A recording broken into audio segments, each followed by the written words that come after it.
From the combined crew of blindandroidusers.com and accessibleandroid.com, it's time for your favorite Android podcast. Kick back now and enjoy another fine episode from these fanboys and gals as they navigate Android from a blindness perspective. And now, here's your crew. Hello and welcome to episode 157 of the Blind Android Users Podcast. I'm Ed Green and I'm joined by my co-hosts Warren Carr, Sally Kunduz, and Karine Kawan and John Dyer. And we are coming to you on Saturday, December the 9th, 2021. It's an AI-focused episode this week, but a very exciting one. In the Android Basics section, we're going to talk about all the announcements from Google AI. And in the Spotlight section, it's a really exciting thing that we've been waiting for years.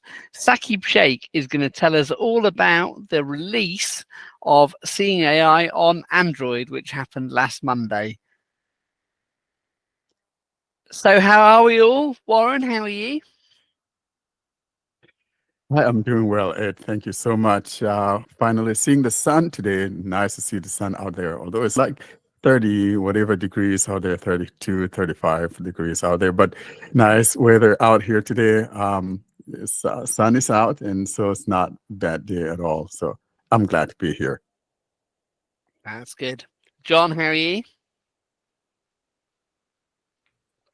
I'm doing pretty good. I'm not feeling great still, so hopefully one of these weeks I'll be back to normal again. But it was a good week. I was one of the poor fools who downloaded Beeper Mini and installed it and got iMessaging with all my friends and family and thought life was great until Apple squashed it like a bug. Yeah, that's something, isn't it? I knew something was up, and it's kind of sad to see Apple taking an axe to Beeper Mini. It's just crazy. I don't know. I know I'm going to be on a minority of one on an Android podcast, but I don't have a problem with Apple doing that at all. Apple have a feature that's available. We're going to talk about Google releasing features to Pixels in a minute, and I'm sure you're not going to criticize them. So Apple wants to restrict the feature to the device it's released on, and Google, we are about to talk about restricting features to devices they're released on. I don't have an issue with that at all. I'm not saying it's Apple's just the feature they're restricting is encryption between users with their messages. It's like they claim to be all about security, and then as soon as like their users are starting to have conversations with Android users that's encrypted, instead of sending it over SMS, they're like, oh no, we don't, this is not something we agree with. I understand, but we're about to say that manufacturers can restrict features to phones, aren't we? In a minute, I think. So I don't particularly have an issue with this. I get the point. It's okay. Yeah. It's okay. It was good while it lasted, and Yeah. I can see why they might do that, because it's, to me, it's probably like hacking through their system. I don't know, but you know how that became possible. That. They have the right to do it for whatever reason they want, and the reason is iMessage lock-in. That's why they do it. Yeah, exactly. Yeah. That's why they won't support Presumably that's RCS until they're forced to. That's the same reason they've done it for years. Yeah, and I don't think they should be well, we're going to get into philosophical things when we're introducing the crew, so I'll do that later. Karine, how are you? Hello, I'm fine. Everything is going well here.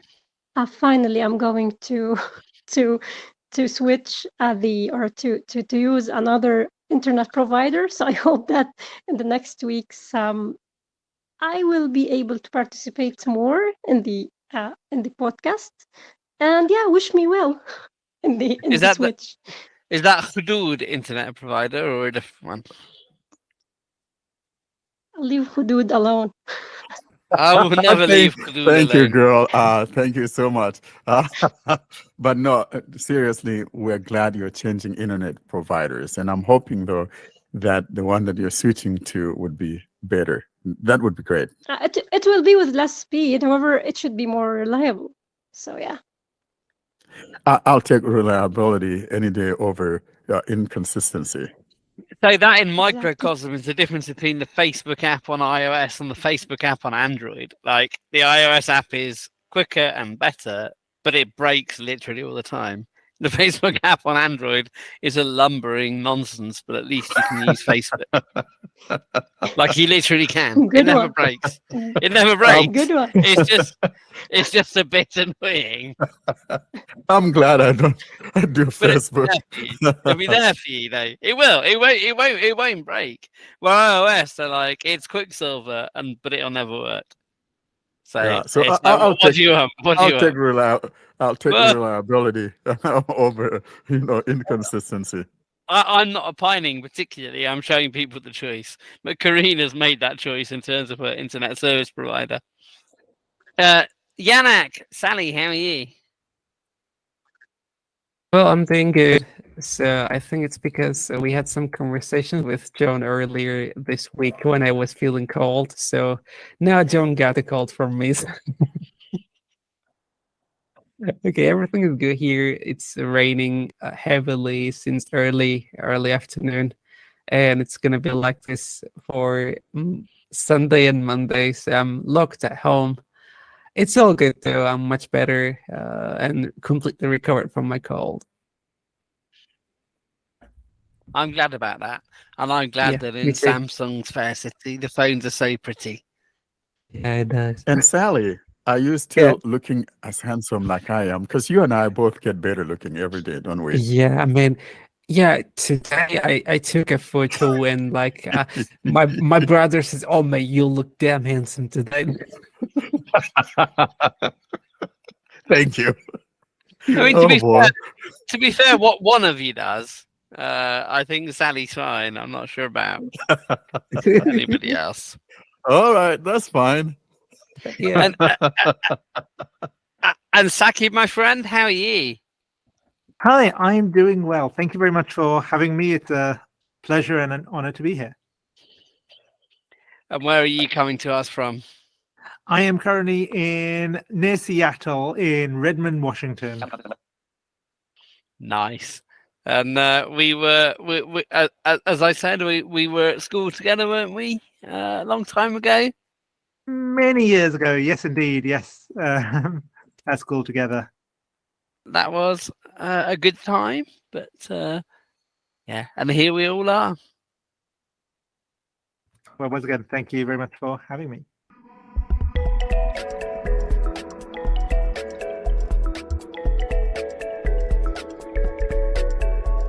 This is the announcement segment of Blind Android Users podcast. Stay tuned to hear important information regarding the podcast, surveys, and the latest news.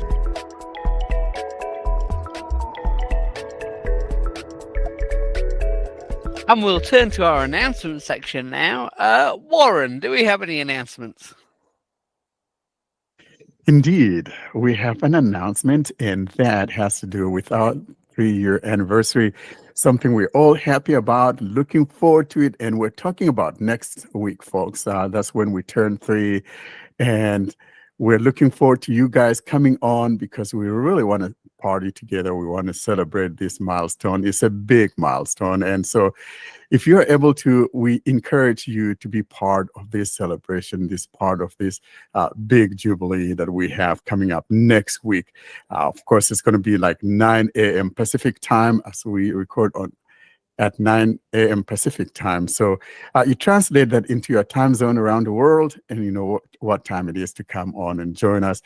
We'll be putting that information on both our Telegram groups, our email groups, and our Facebook and whatever other channels that we have, social media networks that we have. So we're looking forward to having you guys come on next week and have that big party with us. We'll be excited seeing you.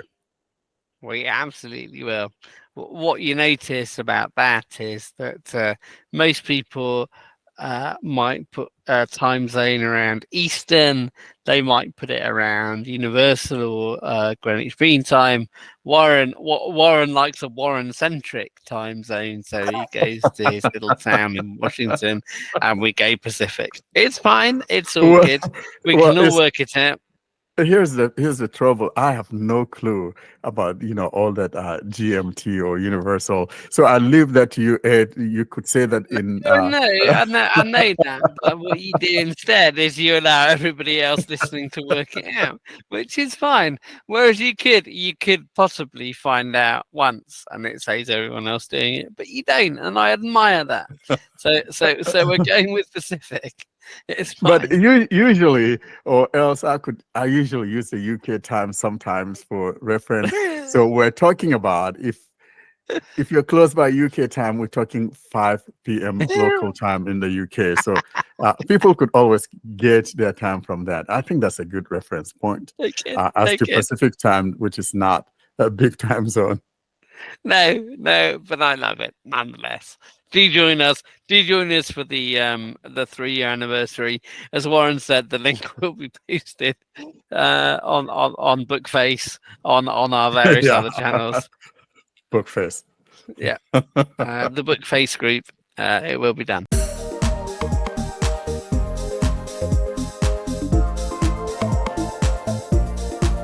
This is Android Basics, in which we bring you up to date on the things that you should know to use your Android phone. And now we turn to our Android Basics section. And as I said, this episode is an AI theme. And it's quite exciting because there have been a whole bunch of announcements from Google. And I'd like Warren to talk us about some of these because these are pretty seismic, I think. They're quite exciting. It is indeed, and quite a big week in AI because it's not only Google. We will be talking about seeing AI here, and also finally people got the Be My AI from Be My Eyes also dropping this week. So it's a big week of AI in general. So it seems like this was all coordinated. I don't know. Saqib, I wonder if you guys were coordinating these things, but anyway, it's nice to see that we have such a big week in AI. And now that we're talking about Google, Google came out and dropped all that they could. And we have 3 different models of the AI from Google based on Project Gemini, which is the one that powers it all. If people remember Bard that we had last year when Google brought Bard being powered by Palm, and now we have Gemini powering this. And we got 3 of these things. We got the Ultra, and the Ultra, I see that probably something that would become more or less a subscription based, especially for big companies and things like that, because we're talking huge projects here. So Ultra will not be for knuckleheads like me and all of that. Then we have the Pro, which is also going to be powering Bard, which consumers could tap into that as well. But then we have the Nano, which is the most important one. And that's because when we look at AI, it is so huge. And for Google to find a way of bringing it to the phone in the way of the Nano version, and so that you could do things on your phone without the need to connect to the internet, this is something we've been wanting for quite a long time. And to see that happening, I think it's a big win-win. And Pixel phones, especially the Pixel 8 Pro in particular, is the one that's taking advantage of that. And so if you got that feature drop, the Pixel drop, the December drop that we've been talking about, we talked about the betas and all of that, this December feature drop that includes things like Pixel 5a up to the Pixel 8 Pro. But that AI part of it is only for Pixel 8 Pro phones. So if you don't have that Pixel 8 Pro phone, you're not going to be able to take advantage of that. And people may be asking, what are some of these things? I think right now there are some of the things that are available is that recording summary. For example, we record something and it can just summarize it for you, give you the text and, bulleting some of the important portions so you know where to go if you want something like that. And of course, finally, video boost and all of that finally happening. So those are some of the things that we are seeing here in that nano version of the project Gemini. And alongside with that, though, there was some 4 critical exploits that Google fixed. And one of them actually affected everybody. It's an exploit that everyone had, whether you're on Apple, you're on Linux. It has to do with that Bluetooth. But Google fixed that. I don't know what Apple has done. Apple hasn't done it yet or not, and whether Linux is fixed it or not. But we know that if you have a Google phone that is fixed, or an Android phone is fixed, but you have to be at least, I think it's Android 11 or higher. Actually, maybe even not even Android 11. If you don't have this December security patch, I think that would probably leave you in the cold. So I don't know what's going to happen, but basically it's a vulnerability, an exploit that someone could use a Bluetooth to access or control your phone. And so, like I said, it's not only just Google, but all the major operating systems, including Fruitvale. That sounds a little bit cataclysmic, doesn't it? Hopefully, everyone will be able to sort that out. I hope so too, because this is huge. But there are like 40 fixes that came along with this, and I'm glad to see that some of the features that were not yet here, if one wasn't in the QPR beta, now we have those as part of this December feature drop. Yeah, definitely. What I think is interesting, and I'm a fairly agnostic guy. I get that people on here are less agnostic than me. There's been a lot of chat about whether manufacturers should make software features on their devices available to others. So this most notably comes across on Apple in terms of iMessage, and they squashed some little third-party provider, and they get a flag for that in the Android community, which I get. But also, Google seems to be making software features available on its phones that aren't available anywhere else. Where do you stand on Google doing that?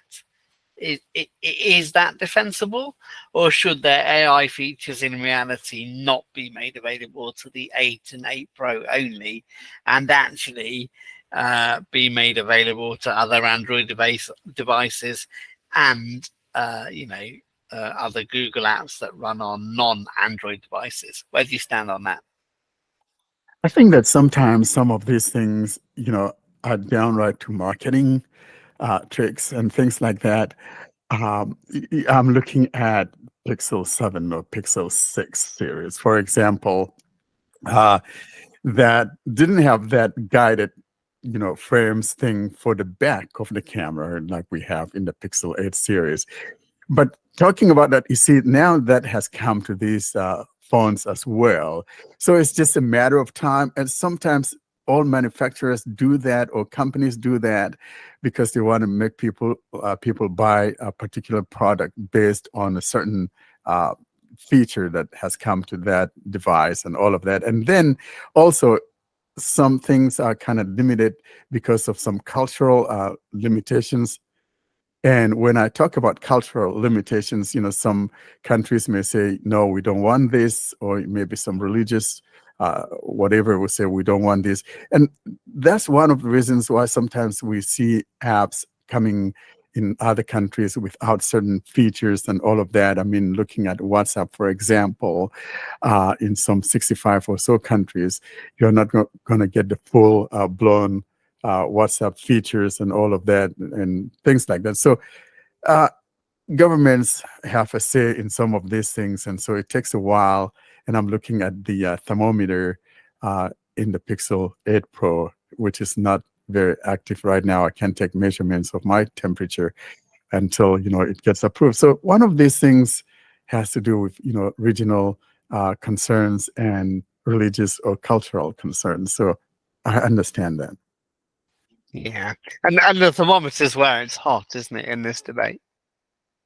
Yeah, it is hard, and I would love to be able to use it. But whether it comes or not, it's there, and when it's the right time for them to turn it loose, then it's there to take advantage of it. It's just like the seeing AI that we waited for so long, and all that matters is that it's now here.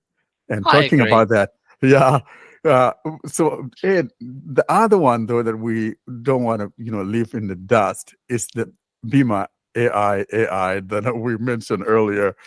That also came out this week. So it's just nice to see that people have that on Android, because it's one of those things that people have been talking about, and a lot of people were upset about it. I wasn't, because I knew the guys were saying it was coming this year, and they kept to their word. And sure enough, it was there on December 4th, the very same day that Seeing AI came out. It was. We demonstrated the beta when it came to Android. You'll recall that some early adopters got that. We did that 2 or 3 weeks ago now, so that is now here. Do use it? Do play with it? I think it's a good addition to the Be My Eyes app on Android. So it's there for many more people, and I am glad, as you say, they hit the target of doing that before the end of the year. I'm glad, yeah, because people were a little bit angry about it. But it's one of those things that, we're talking about. Sometimes it takes a little bit of time for these things to come through. And sometimes it's maybe some limitations, or maybe the staffing is not there and all of that, of course. But, ordinary users like me, knuckleheads like me, we do not know that. But most important thing, it's here for everyone. One thing I would say, we've spoken today about the Be My AI functionality of Be My Eyes and Seeing AI.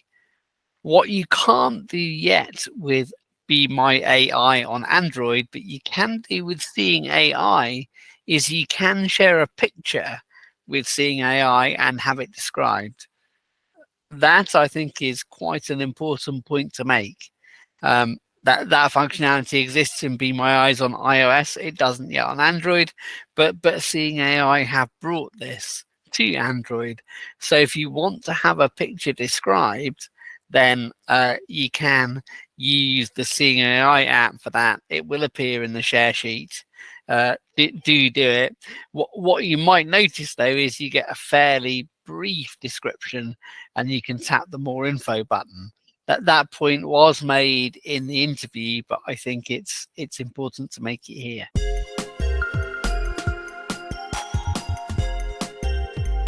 This is the Spotlight segment. Stay tuned for premium interviews, device unboxing and more.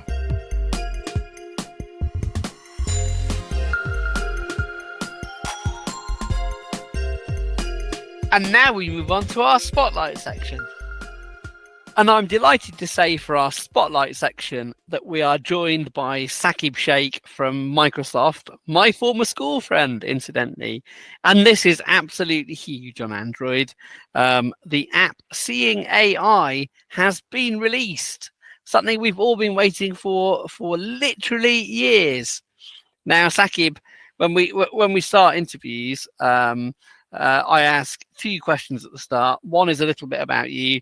One is about the company. I'm gonna stow the second question. I don't think you need to tell us about Microsoft, but tell us a bit about you and how you came to be at Microsoft in the first place.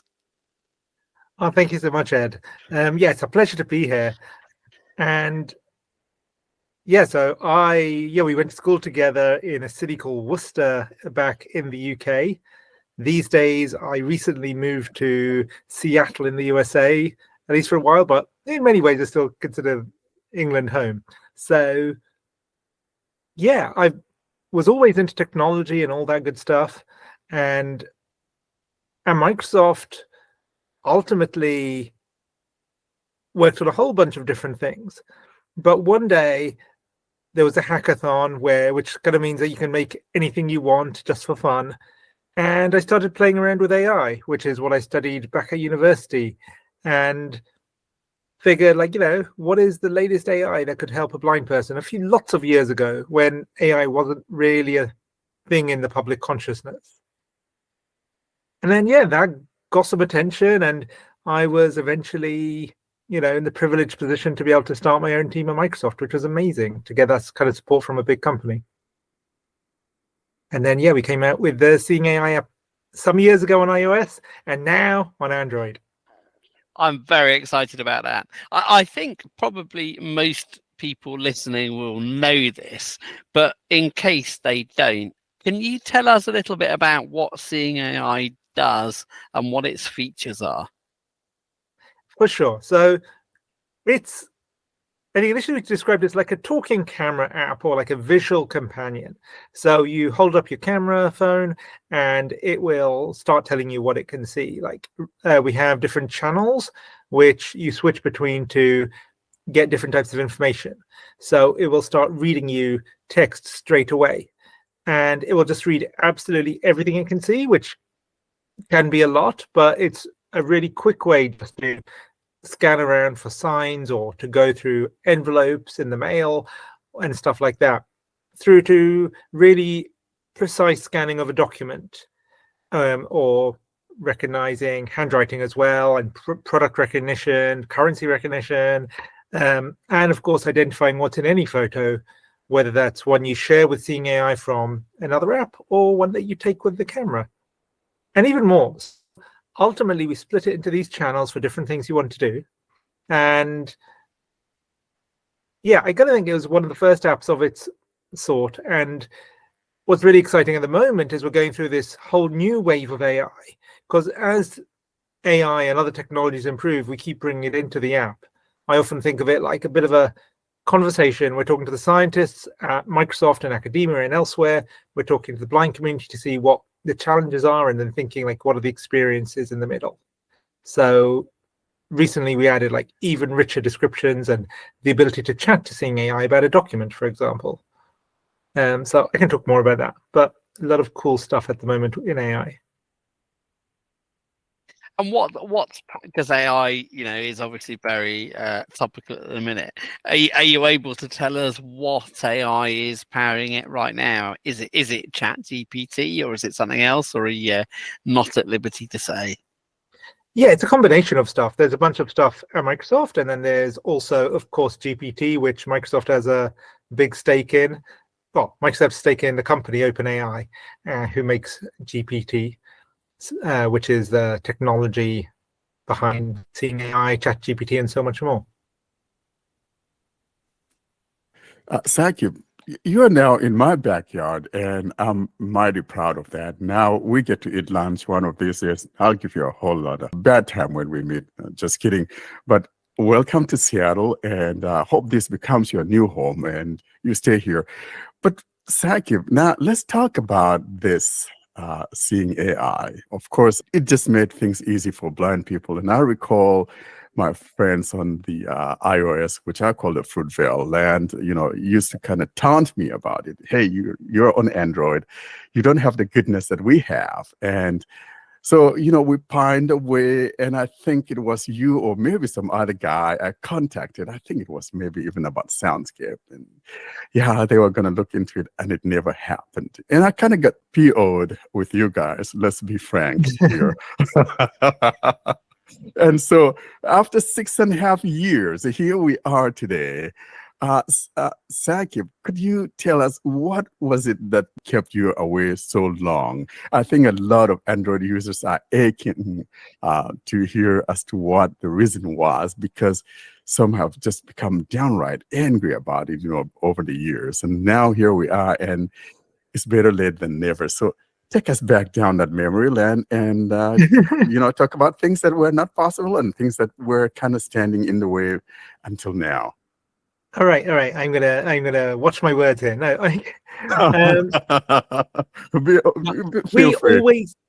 we always wanted to bring this to as many people as possible, and by the numbers, especially today, Android is huge. But if you go back to when we started, we were like, okay, which platform first? And back then, there were some stats that said, especially in the US, 70+% of blind people used iOS, and the numbers have changed. Talkbacks got much better over the years, and so on and so forth.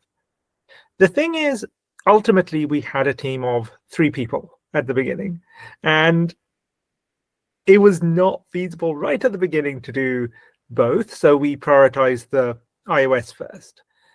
And we are now in a fortunate position to have a team that can make and maintain an Android app that works on the variety of devices. And there's so many different devices and camera types and stuff that, yeah, I'm very excited by Android, but it's also a complex ecosystem with, and again, the fragmentation's got better over time, which makes it a bit easier than it was in the beginning.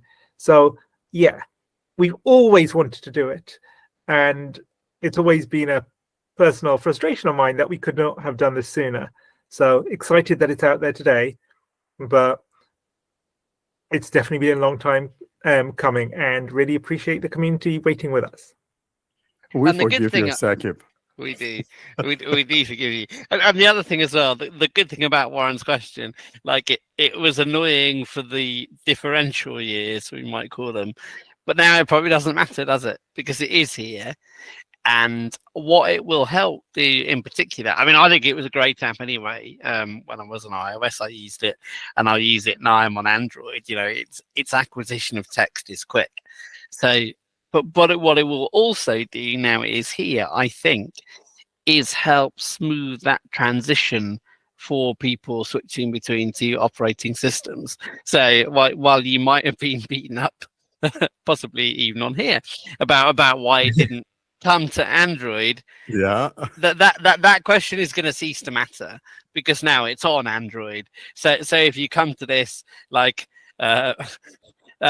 post seeing AI release as opposed to pre saying AI release, then it won't matter, will it? Because now it's here, and the folks that come to it later won't know that it ever wasn't. Yeah, did you notice the sunshine come out and the birds start singing? And Yeah. Sunny uplands Exactly. of seeing AI. Just kidding. Yeah, absolutely. That's a good one. Yeah. Yeah, so we're excited to see that you are here. And, John was relating a story. I'll let John talk about that story. And it just basically summarized what that is all about, because, we've been kind of PO'd in the past, but now it's here. But John, you want to tell that story? I think that's a brilliant story regarding seeing AI. Sure. Yeah, just yesterday. So I'm in a few different groups on Facebook related to blindness, and a lot of them are not tech related, but people always ask, what should I get and what phone should I get? And people are always saying iPhone. And I'm always in there defending, like, you don't have to get an iPhone. Like, if you want an Android phone, that's accessible also. But somebody specifically said just yesterday, you're going to have to get an iPhone because you're going to want to be able to use Seeing AI, which is a great app for blind people. And that's not available on Android. It's only available on iOS. And all I did was I responded to that comment with a link to the Play Store to get Seeing AI. So I'm glad that now I can have that as a defense to, like, no, you don't have to stay on iOS, because believe it or not, that has been a reason that people stay on iOS. I love that story, and choice is so important. As you said, that we want to get the capabilities, the sort of benefit to as many people as possible, regardless of what phone you choose to buy. And that should, you should have access to the technology regardless of where you are. So I think your story really underlines that. So first of all, I want to welcome you. I'm glad to be in this chat. Actually, I was excited about Seeing AI when it was released for Android. I'll not comment about the delay because it is better to come late than not coming at all. So yeah, but actually you did it very well. I think the first version is really promising. So everything's working well. So yeah, this is the first positive thing. However, I have some questions. First of all, I'm a Lebanese person, so I represent here the Arabic community, you should say. Or so, unfortunately, despite the great OCR capabilities of seeing AI, Arabic is not supported. So, are you having plans to like extend the support so Arabic will be among the languages that this great OCR capability will work on? Arabic is something we really want to do. Right now, there are very few Arabic text recognition models which run on your phone, which is an important part of something like short text reading so quickly. So yes, we want to support Arabic, but it's really a case of all the technology being there. And I think that's such a key part of it. If there were some parts which were not available, we might think, oh, we'll release half of the features in some languages. But yeah, would like to hear your thoughts about that as well. Well, I think the most important thing is to support as for optical character recognition, because actually, really, seeing AI is able to do something great. So in English, I'm talking about the English text. So if you are able really to let this happen with Arabic text, this will be great. Yeah, actually, Arabic is a hard language. The fonts, the variety of fonts, the way it is written. Yeah, I know it is a challenging language. However, if you are really willing to go for that, I'll be of the people who will be very much like keen to work with you in beta testing stuff. And yeah, so I think if you are able to let it be like the English engine, it will be something really great. Thank you. And yeah, we keep to look at that. And as we can get the technology for Arabic, especially for the short text, real-time Arabic recognition, we will definitely be in touch. Yeah, thank you. And the second question is related to AI. So you are now having the image recognition. Actually, if we compare it to the Bing chat, for example, which is also using GPT-4, and it is from Microsoft, I mean, the Bing chat. So it is more detailed. Yeah, it can't detect people. Yeah, but it's more detailed. So are you going to add something more detailed, like to use the capabilities of GPT-4 more to get a more detailed description, as well as the ability to ask follow-up questions? Yeah, there's definitely both scenarios we have in our mind. Have you tried tapping the more info when you've taken a photo? Yeah, the more info button does give more. It's certainly more than like the two faces. That's what I was just gonna say. Kareen, do you think the more info button gives less than something like a Be My AI? I wasn't sure it did. Look, I didn't try Be My AI until now because actually I'm not going to try it until it has the share capability, which is not having right now. So, but actually the more info is giving details. However, if we compare it, as I said, to the Bing chat, okay, forget about people because seeing AI is able to describe people, Bing not, but I'm talking about the other details. Actually, Bing is still able to give more details. So I think yeah, ultimately the technology is going to keep getting better. Already we have much better, richer descriptions than is currently released. And so, over the upcoming weeks on both Android and iOS, you'll see those descriptions will just keep getting better. And the reason it's different is because these newer generative AI models have this tendency to hallucinate and tell you things that are maybe not there. So in seeing AI, we also then put some extra layers to make sure that what it describes is the kind of things someone who can't see is more interested in, and that it's got the right level of reliability, etc. So that's why they're not exactly the same. But I tell you that some of the descriptions I've been getting on our latest internal versions is absolutely incredible. And I never thought we'd be at this point with AI where you can get such rich, vivid descriptions out of a computer, well, a phone. I know what you mean about the the hallucinations, I pointed it at the screen and it said, "Warren is a handsome fellow using a non-pixel phone." Like it's lying, isn't it? It's hallucinating. Oh, brother. It's always got to do this. That's how it goes. So first of all, I also want to say thank you so much for coming here with us. So my question is, since Seeing AI is available on Android and a lot of people are going to use it, will it get any benefits for the AI to recognize things better? Because the more images going to teach AI. So if I understand your question right, are you asking about, does more users make the AI get better? Is that what you're saying? Yeah, absolutely. So in Seeing AI, we are very careful right now that we do not save your photos. A lot of companies do this, where they will store everything you give them and train new AI. We felt it was important for our community that we did not do that. Certainly there would be benefits if we did, but for privacy and to know that, if you're reading something, Microsoft does not get to see that. Even when it comes to our servers, it goes up to the cloud, gets processed, and is gone. So that is one important line that we draw.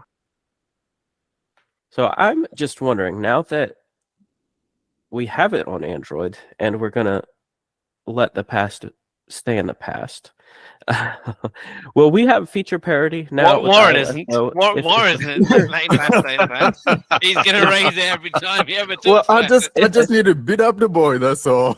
But this is my question: will we have feature parity? So if something's added to the iOS version, will it also come to the Android version, or will we still have to wait a little while to get it?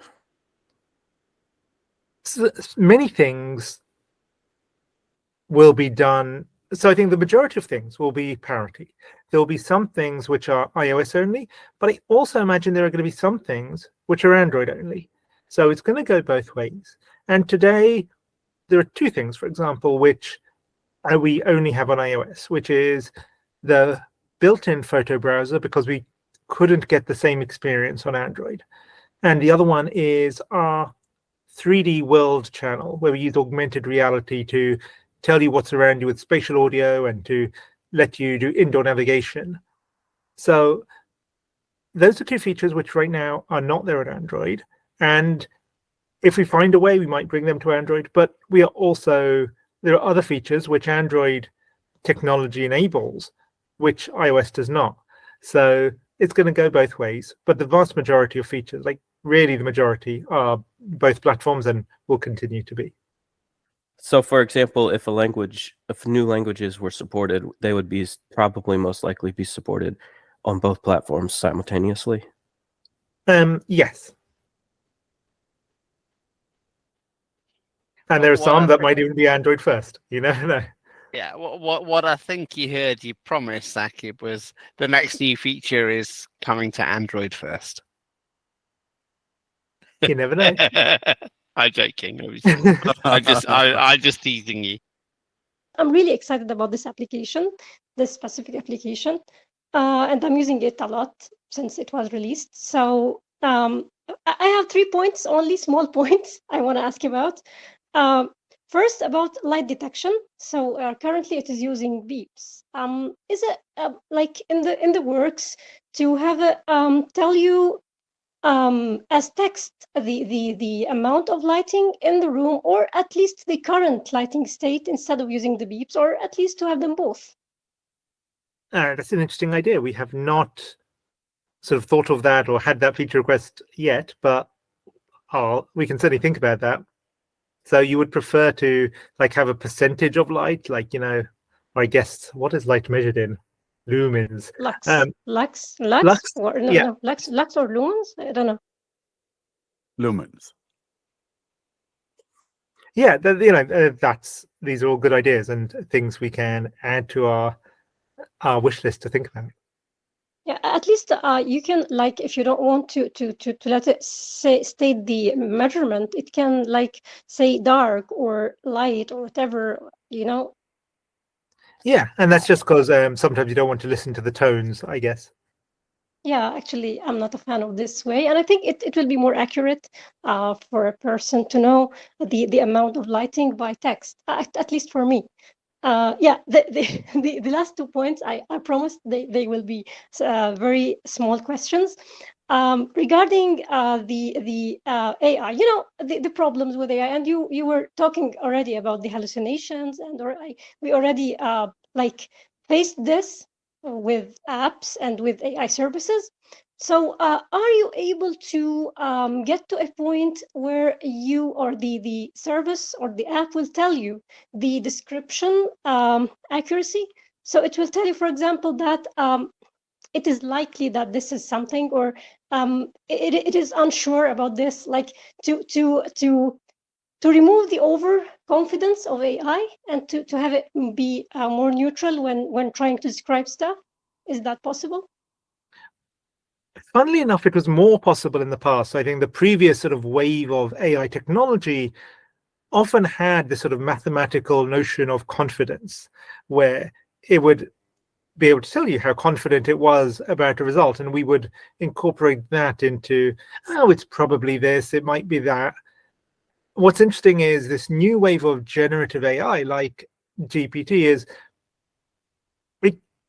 what we're experiencing is that it's can be very confidently wrong, and so we definitely would like it to tell us how confident it is, so we can tell the user, and that's something that I imagine may or may not come over time. It's like a science question that people are definitely working on. Yeah, the last thing, actually about beta versions, are you managing or are you planning to have a public beta version, like people can join the betas of the app in order to send feedback and stuff using Play Store, or you will keep the betas thing closed? Right now we have the closed beta as well. No plans at this moment for a public beta. Okay. But we definitely Thank you. want to hear everyone's feedback, and then we'll iterate on the main version. So you can always email us seeingai@microsoft.com or from within the app. Now, Saqib, talking about what Karen said, I think it was her second question, or maybe the first one about light. I think it would be a cool one to know whether the light is a colored light. I mean, like, this is Christmas time now. I'm sitting here and I have these lights that has a bulb that has different colors, and so it would be nice to know that, hey, the light in here is blue or is green or something like that, so I can see where Karen is coming from, and I think that will make a whole lot of sense if that's doable. Oh, I love that. That is an amazing idea. Thank you. See, I don't think you need that, because the scene will do that. Like, the light detector tells you whether there's light or not. I don't think the light thing needs to do that. The scene would do that, wouldn't it? Like, if It you would, I had think, twinkly, yeah, especially yeah, with like the more info on yeah, I'm like sure a house that, with a string of lights. yeah, I'm sure the scene would do that. Yeah, that's true, though. It may be that the scene feature would tell you what type of light is in there. I'll have to try that to be I think sure. it would. I'm sure it Yeah, would. I think it would. But I do like this is dark, this is scary. The percentage that Kareem said. The monochrome, not monochrome because the color doesn't matter. But is the light on? Is it off? Is it dimmed? Is it dark? Yeah, I like the idea of text around that. But yeah, I'm not sure you need the colors. Now, you talked about that feature, the one that has the real-time thing, letting you know what's around. So would you not be able to do that, say, on a Pixel phone that has the Google Core stuff? Saqib, what's wrong with that? Or maybe Samsung devices. I know it's not going to be able to support every device out there. We have so many Android devices, like you said earlier from the start, the fragmentation. But of course, I've always argued that fragmentation in Android actually is its strength. Now, wouldn't you guys be able to kind of develop these for phones that have capabilities, UWB and all of that, to use that feature? Yeah, beauty and diversity for sure.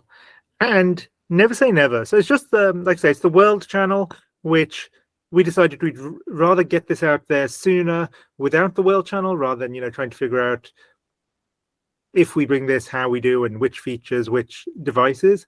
So again, never say never, but there might be some features that come to some phones, but that's all for the future. That's fair. It's amazing to have your support and others get the word out there, because we've already had an incredible reception in the past few days, but my aim is to get this out there to all the people who could benefit around the world. Right now we're in 18 languages. We're going to double that to about 36 early next year, and hope to bring this to more and more people all over the world. Yeah, and what's interesting is on version 1.0, people are already putting it in the top 2 or 3, so it's landed well by the looks. I say, it's really doing well on Android. So I didn't install it until yesterday, and I actually like it because I'm comparing it to what I have on the other side of the aisle, and performance is the same. And for first, version, it's just absolutely good. So you guys did your homework, and the beta testers also did a good homework. And so I'll congratulate both you and the people that beta tested that app. They did a great job. Yeah, I've no idea who the beta testers were, but congratulations to them, whoever they were.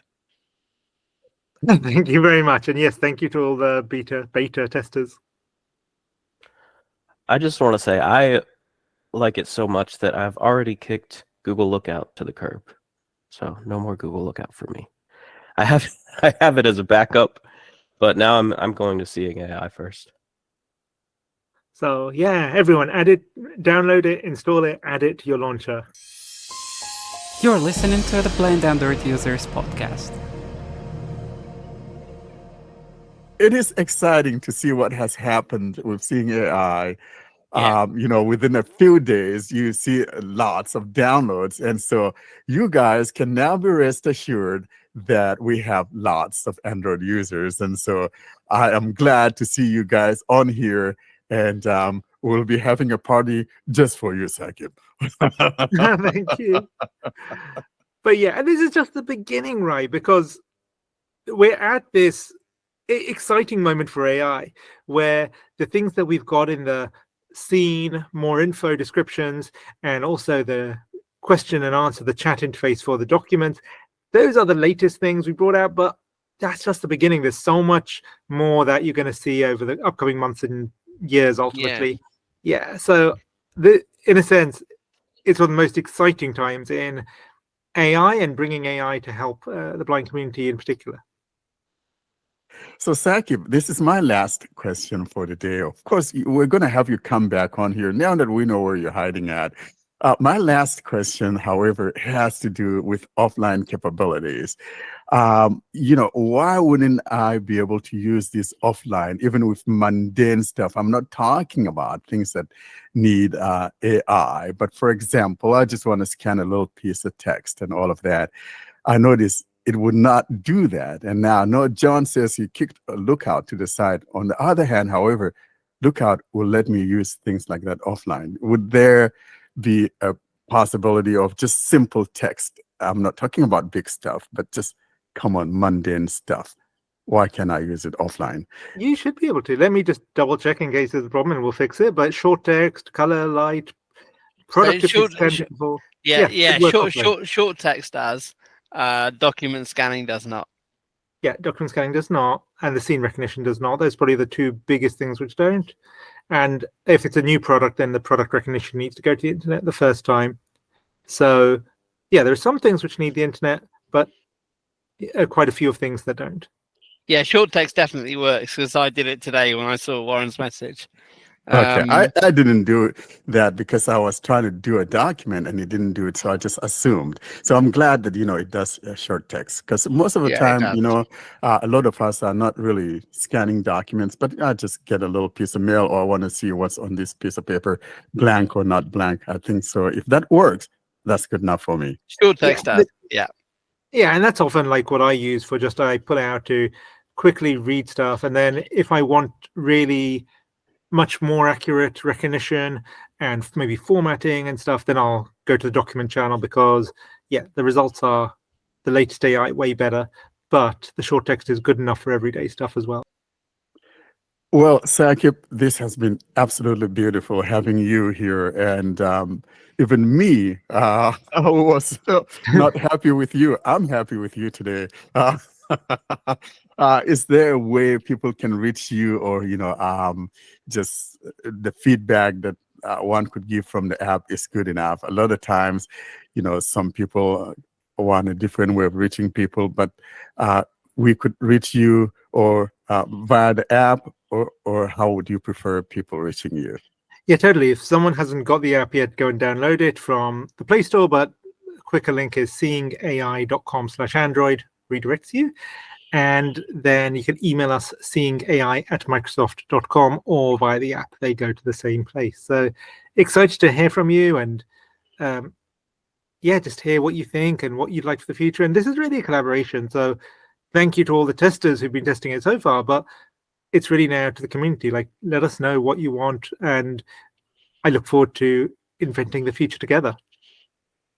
Excellent. Thank you so much.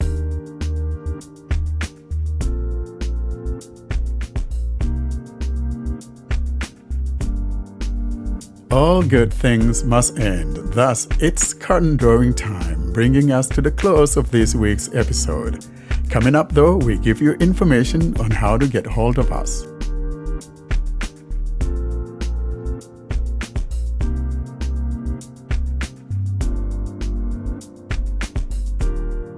Well, folks, I hope you enjoyed that one. It was a seismic episode, I think, with Microsoft releasing Seeing AI. But that's it for this week. I hope you enjoyed it. A very important episode. And we're going to close out for now. Austin, how can everyone get in touch with us?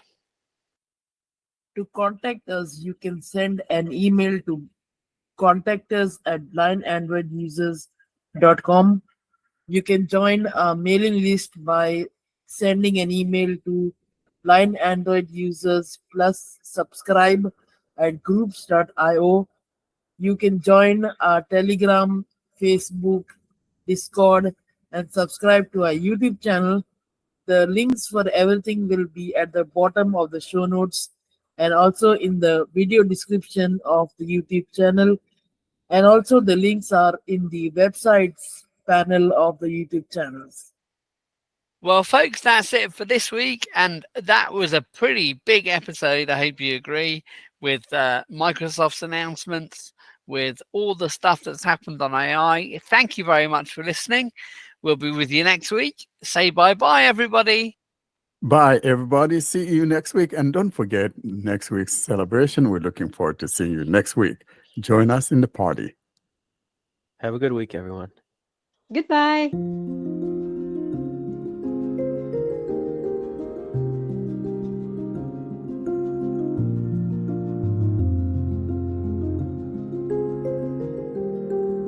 Thanks for listening to another episode of the Blind Android Users Podcast. Until we see you next week, don't forget to leave us your comments and suggestions via our email contact or using any of our social media sites. Have a great week.